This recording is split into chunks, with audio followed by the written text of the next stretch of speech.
kucing bersama Bu Sofi. Saya sebagai kucing. Terima kasih. Wassalamualaikum warahmatullahi wabarakatuh. Assalamualaikum warahmatullahi wabarakatuh. Saya Bu Winati, Bu SD Negeri 1 Kedugolo. Saya guru kelas 5. Saya sebagai observer pada praktek kucing. Assalamualaikum warahmatullahi wabarakatuh. Saya Sofi Putri Mentia, CGP Angkatan 3 dari Kabupaten Klaten. Saya mengajar di SD Negeri 1 Kedugolo. Di sini saya akan mempraktekkan kucing bersama teman saya. Saya pribadi akan menjadi coach dan juga Bu Febri nanti akan menjadi kucing dan nanti sebagai observernya yaitu Bu Winarti. Beginilah praktek kucing saya. Terima kasih. Wassalamualaikum warahmatullahi wabarakatuh.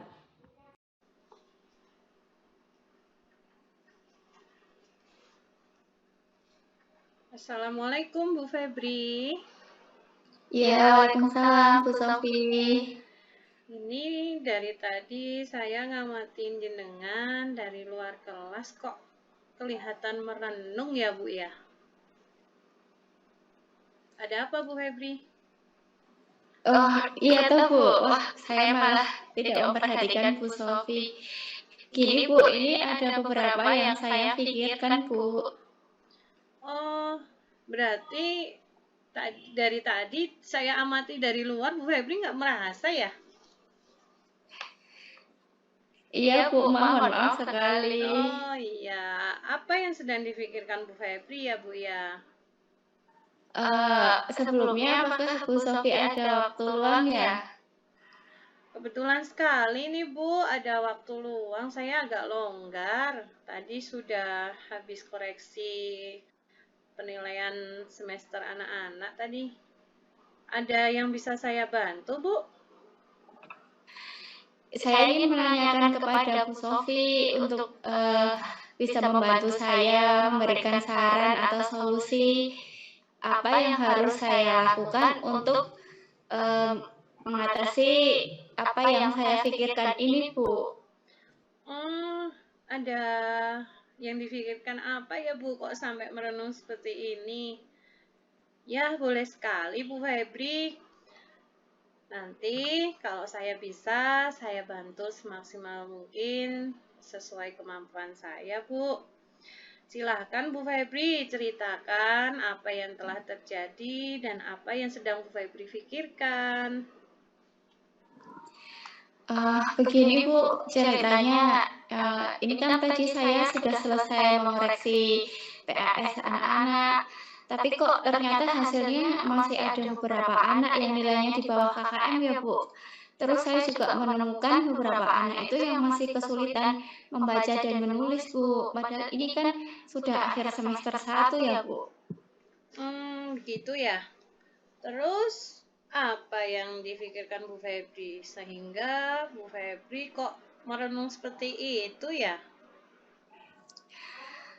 Kita kan sudah hampir 2 tahun ini mengalami pandemi ya Bu, pembelajaran di sekolah kita dilaksanakan secara daring. Nah, pada waktu awal tahun ajaran baru itu kelas 1 ini juga dilaksanakan secara daring. Sementara di sini itu tidak bisa kalau menggunakan Zoom ataupun Google Meet karena mayoritas wali murid di sini terkendala sinyal Bu. Oh, begitu ya Bu Febri ya. Terus, apa yang Bu Febri lakukan ketika Bu Febri menemukan permasalahan seperti itu? Ketika Bu Febri mengalami kesulitan dalam pembelajaran daring, selama daring, pembelajaran yang Bu Febri lakukan apa Bu?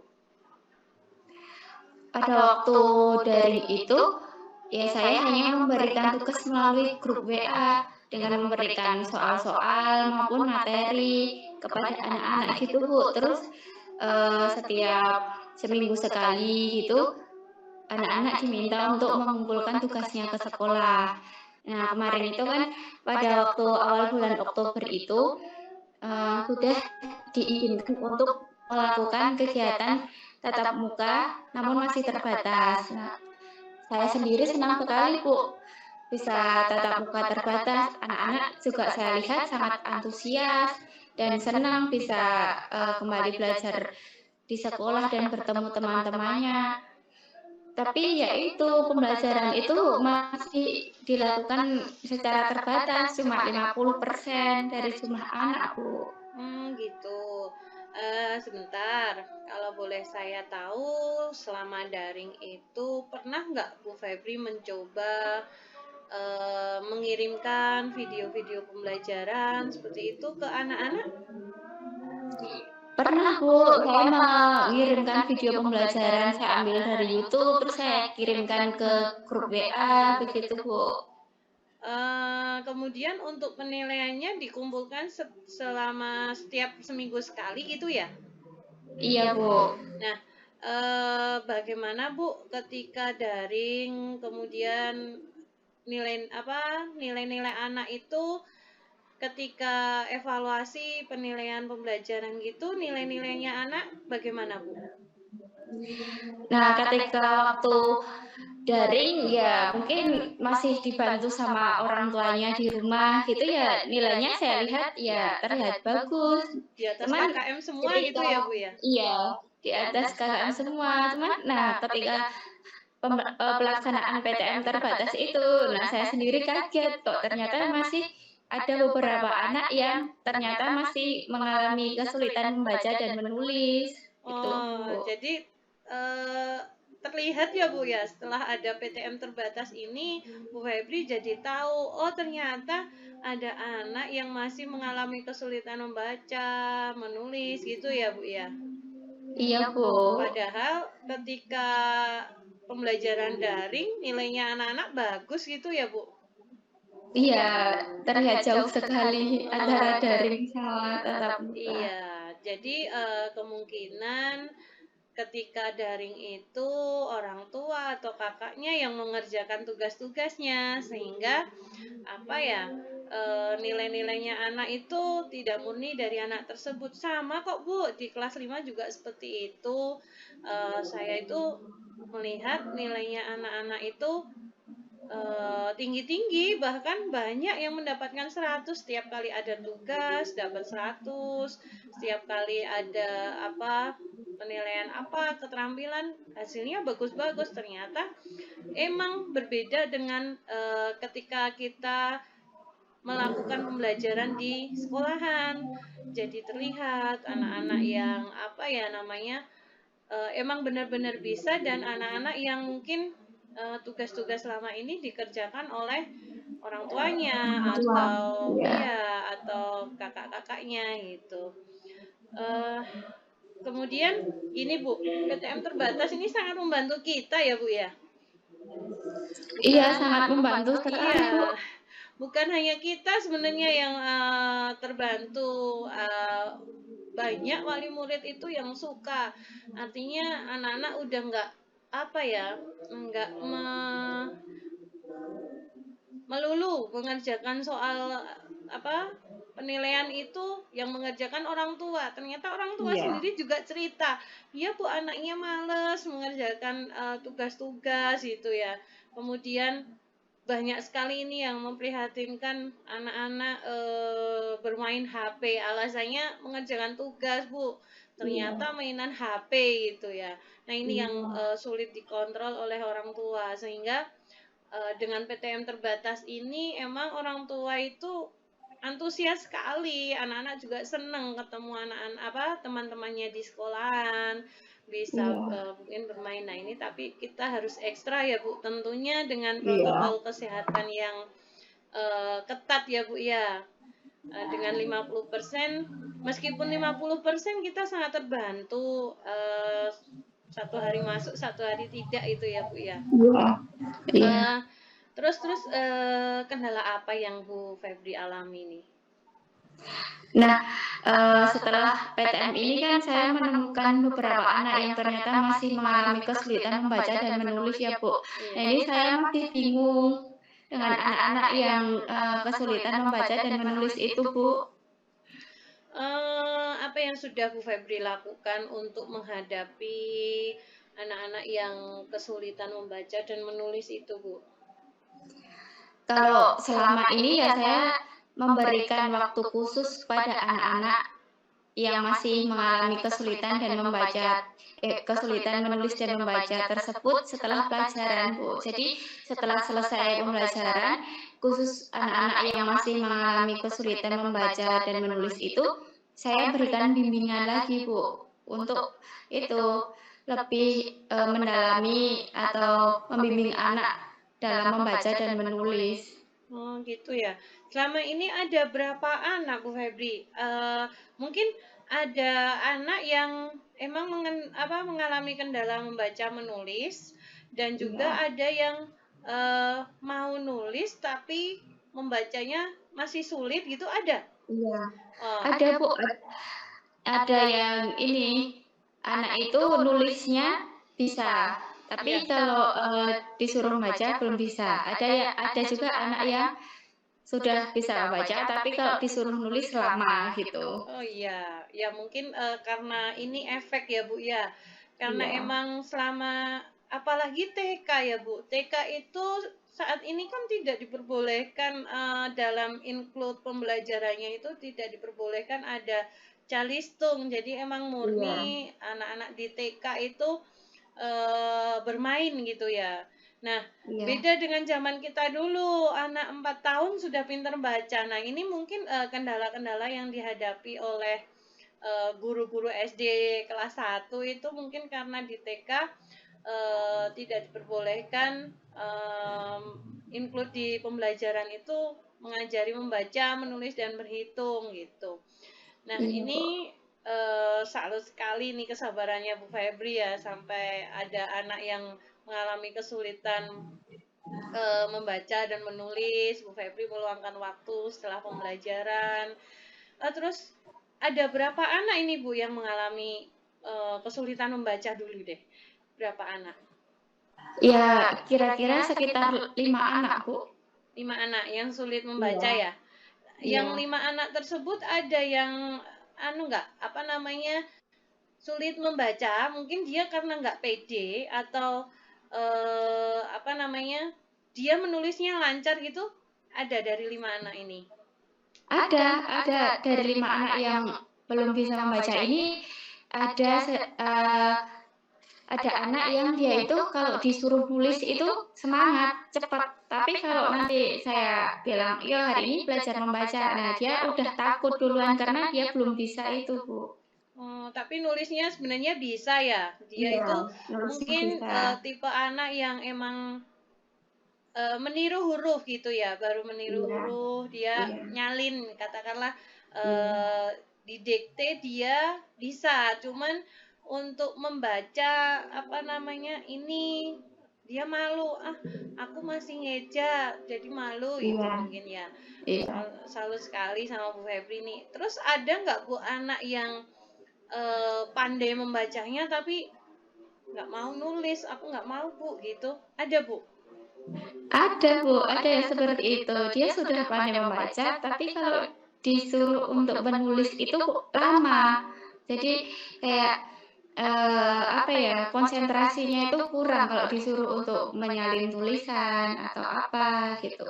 Terus saat tes kemarin Bu, untuk anak-anak ini masih dibantu ya, Bu Febri dalam membacakan soal itu ya Bu ya? Iya, Nah, pada waktu tes masih saya bantu membacakan soal, Bu. iya, jadi emang ada juga loh Bu Febri anak yang misalkan Bu Febri membacakan soal gitu ya, membacakan soal, ini dek soalnya, pilihannya ini, jawabannya apa ya gitu. Bisa menjawab. Ada Bu seperti itu ya? Ada yang bisa menjawab, tapi ada juga yang hanya diam, perhatikan temannya gitu. Jadi mungkin anak yang bisa menjawab, misalkan ibu berbelanja ke pasar katakanlah itu ya. Iya. Di isai itu kan ada. Dia bisa Iya. menjawab pasar, cuman dia untuk menulisnya mengalami Masih kesulitan. kesulitan. Gitu. Iya. Jadi emang anak ini ada tipe tipe-tipe anak yang berbeda-beda ya Bu kebutuhan belajarnya. Iya. Dia itu kalau diberi pertanyaan bisa jawab, tahu kalau ibu itu belanjanya ke pasar, terus bapak ke apa namanya pergi ke kantor naik sepeda motor atau apa bisa, cuman mengalami kesulitan untuk menuliskan sepeda motor tuh gimana sih gitu ya Bu ya. Iya, iya, Ini berarti iya. tipe anak yang tadi dia mengalami kesulitan membaca menulis, tapi ini dia nyambung kalau ada pertanyaan Iya. apa, diberi apa itu pertanyaannya apa, jawabannya apa, nyambung gitu. Oh ya Bu, tadi Bu Febri bingung ya, tadi apa namanya, bagaimana nih anak-anak yang sulit membaca dan menulis. Kemudian tadi Bu Febri sudah cerita meluangkan waktunya untuk memberi apa ya jam tambahan belajar anak ya yang belum bisa membaca menulis. Nah, sekarang saya ingin tahu eh setelah Bu Febri apa namanya ya memberikan jam-jam tambahan belajar tadi, saya punya ide loh Bu. Dan menurut Bu Febri, siapa yang dapat membantu Bu Febri ketika Bu Febri mengalami kesulitan seperti itu? Terus apa yang akan dilakukan Bu Febri berikutnya? Eh, Kalau menurut saya, setelah saya ini apa ya ngobrol atau berbicara dengan Bu Sofi ini, saya saya tertarik dengan Bu Sofi. Apakah Bu Sofi ini mempunyai saran untuk mengatasi masalah saya tadi ya Bu? Oh, oke Bu Febri. Saya punya beberapa ide ya, beberapa mungkin bisa nanti dipertimbangkan Bu Febri. Masuk nggak sih nanti diterapkan di kelas 1 gitu ya Bu ya. Jadi seperti ini Bu. Pertama, bisa melakukan pembelajaran berdiferensiasi loh Bu. Wah, pembelajaran berdiferensiasi itu yang seperti apa ya Bu? Seperti ini Bu Febri, kebetulan ya saya sedang mengikuti pendidikan guru penggerak. Saya sendiri juga tahu istilah berdiferensiasi itu baru saat ini. Sebenarnya kita sudah menjalankan loh Bu. Jadi gini, pembelajaran berdiferensiasi itu kita melihat kebutuhan belajar anak, terus kemudian minat belajar anak, gaya belajar anak itu bagaimana. Tadi sudah saya singgung ya Bu. Jadi anak itu bisa menjawab pertanyaan tapi dia mengalami kesulitan untuk menuliskan tadi pasar itu gimana sih kan gitu. Nah berarti ini anak membutuhkan apa ya gaya belajar yang dimana dia harus memahami bagaimana cara menulis itu. Mungkin pernah nggak Bu Febri menayangkan apa ya namanya? Ini saat PTM ya Bu. Tadi Bu Febri sudah cerita pada saat daring Bu Febri memberikan video pembelajaran dari YouTube ya. Nah, Iya. saat PTM ini Bu Febri pernah menayangkan video pembelajaran nggak di apa namanya di dalam kelas gitu? Pernah Bu. Iya, bagus sekali ya Bu ya. Jadi anak SD, apalagi kelas 1 ya, kelas bawah itu biasanya kelas 1, 2, 3 mereka itu lebih suka mengamati sesuatu hal. Dia lebih suka menonton gitu ya. Nonton film atau apa video-video yang kita buat. Ini juga saya terapkan di kelas 5 loh Bu. Jadi mungkin Bu Febri tadi selain apa ya namanya? Menggunakan video dari YouTube bisa juga Bu pakai video pembelajaran, ada semacam nanti Bu Febri membuat PPT atau video pembelajaran animasi, gambar bergerak, berwarna-warna, itu anak suka Bu. Ya.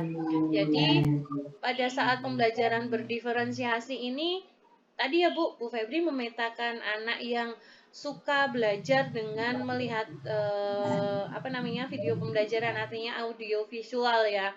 Audio visual itu Bu Febri sendirikan. Katakanlah, oh anak ini perlu nonton video gitu. Terus ada anak yang emang suka membaca gitu aja. Nah, ini anak yang apa ya visual aja, dia melihat buku-buku itu suka, terus meniru huruf gitu suka, terus Kemudian ada anak yang ini Bu, aktif ya, sering berjalan ke sana kemari, nggak bisa diem gitu, apalagi kelas 1 ada ya Bu yang seperti itu ya. Ada, Bu. Nah Ya. ini mungkin bisa Bu Febri membuat apa ya, semacam permainan gitu ya. Eh, kartu huruf atau kartu kata, katakanlah mulai dari A, B, C gitu. Nanti anak-anak dibuat permainan bagaimana biar yo ambil huruf A, katakanlah ini bisa diimplementasikan di olahraga juga. Anak lari ke sana, mana huruf A, diambil gitu.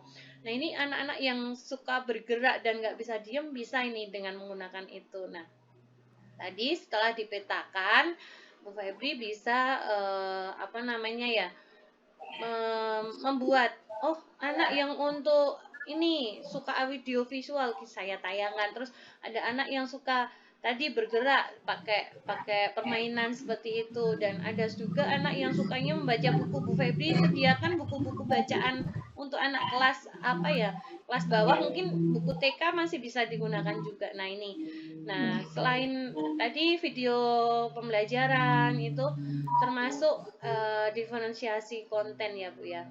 Kemudian proses. Nah ini diferensiasi proses itu nanti prosesnya Bu Febri tadi dalam pembelajaran.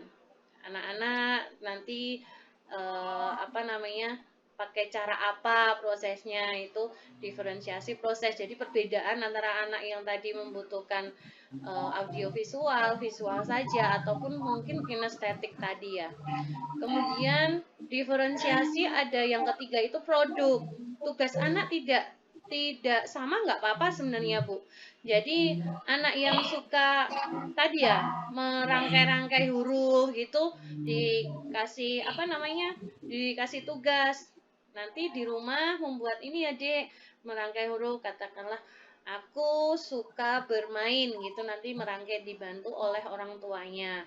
Kemudian ada anak yang suka tadi audiovisual. Bu Febri memberikan video pembelajaran dikirimkan, nanti bisa apa namanya, dibantu oleh orang tuanya di rumah. Kasih tugas anak-anak ngomong ya, ngomong, nanti bisa juga menulis gitu, direkam. Mungkin suka anak-anak seperti itu Bu. Tidak perlu dikirimkan, tapi nanti orang tua bisa, misalkan kalau kendala sinyal atau kuota kan saat ini diberikan pemerintah ya Bu ya. Nah ini dalam pembelajaran diferensiasi nanti boleh tidak harus ketiga-tiganya, tapi dalam konten saja itu sudah pembelajaran diferensiasi Bu gitu. Kemudian apa ya, dengan pembelajaran diferensiasi ini anak-anak nanti akan lebih suka Bu, lebih aktif. Mungkin sebenarnya Bu Febri sudah melakukan ya, pernah melakukan pembelajaran seperti ini nggih? Iya, tapi mungkin belum tahu kan pembelajaran berdiferensiasi ya, Bu. Iya, sudah pernah melakukan, tapi saya juga baru tahu istilahnya ini. Bagaimana menurut Bu Febri, ini bisa membuat anak-anak senang belajar loh Bu. Bagus nggak ide saya? Iya, Bu. Wah, bagus sekali idenya Bu Sofi ini. Jika pembelajaran berdiferensiasi ini kita terapkan dalam pembelajaran pada anak-anak itu, pasti anak-anak akan lebih tertarik dalam belajar. Terus apa yang akan Bu Febri lakukan berikutnya setelah ini saya bercerita tentang pembelajaran diferensiasi ini? Pertama nanti saya akan memetakan kebutuhan dan minat belajar siswa kelas 1. Kemudian nanti saya akan menerapkan pembelajaran berdiferensiasi seperti apa yang telah disampaikan oleh Bu Sofi tadi.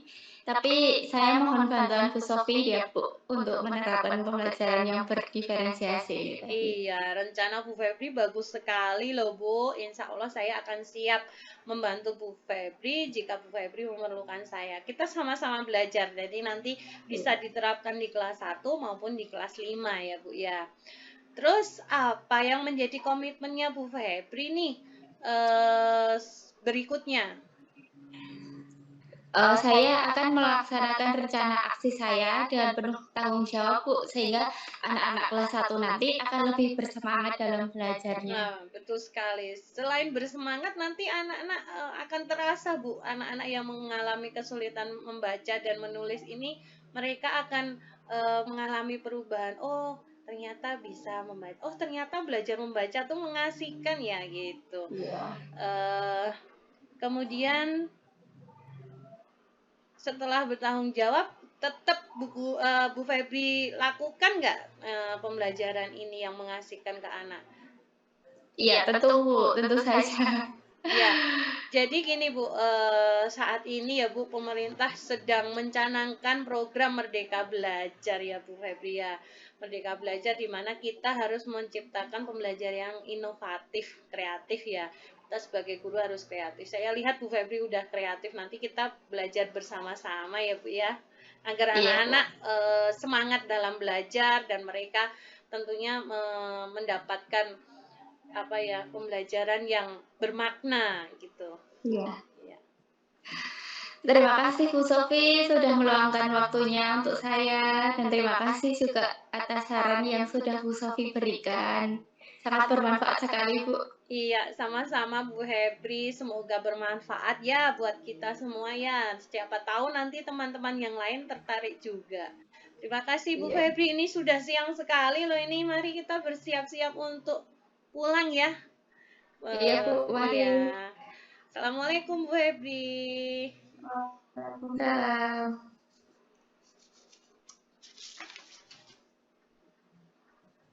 Assalamualaikum warahmatullahi wabarakatuh. Saya Bu Winarti dari SD Negeri 1 Kadipolo, rekan sejawat dari Bu Sofi Putri Nengtyas. Saya di sini selaku observer telah mengamati kegiatan komunitas praktisi, yaitu kegiatan KUJ yang dilakukan Bu Sofi dan Bu Febri. Di sini saya akan menyampaikan hasil observasi, yaitu langkah yang pertama atau tahap yang pertama, tujuan. Menyampaikan tujuan kucing.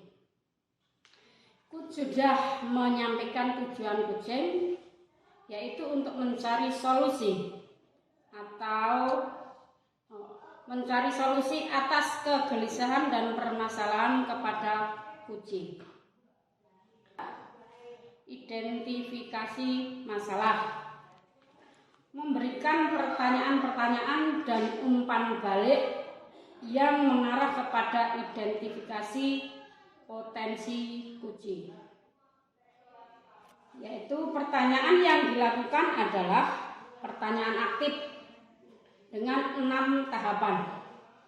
Tahapan tersebut sudah dilakukan secara urut. Langkah yang ketiga, rencana aksi, yaitu memberikan pertanyaan-pertanyaan dan umpan balik mengenai rencana aksi kucing dalam menyelesaikan permasalahannya. Pertanyaan yang membangkitkan motivasi juga muncul sehingga diteruskan pada pertanyaan aksi.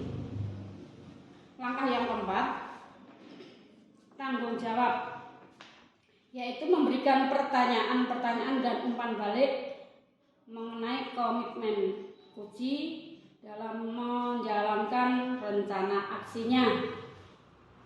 Rencana aksi terwujud dengan baik berdasarkan pertanyaan aksi yang dipicu dari pertanyaan reflektif sehingga kucing dapat menyampaikan tanggung jawabnya terhadap aksi yang telah disampaikan.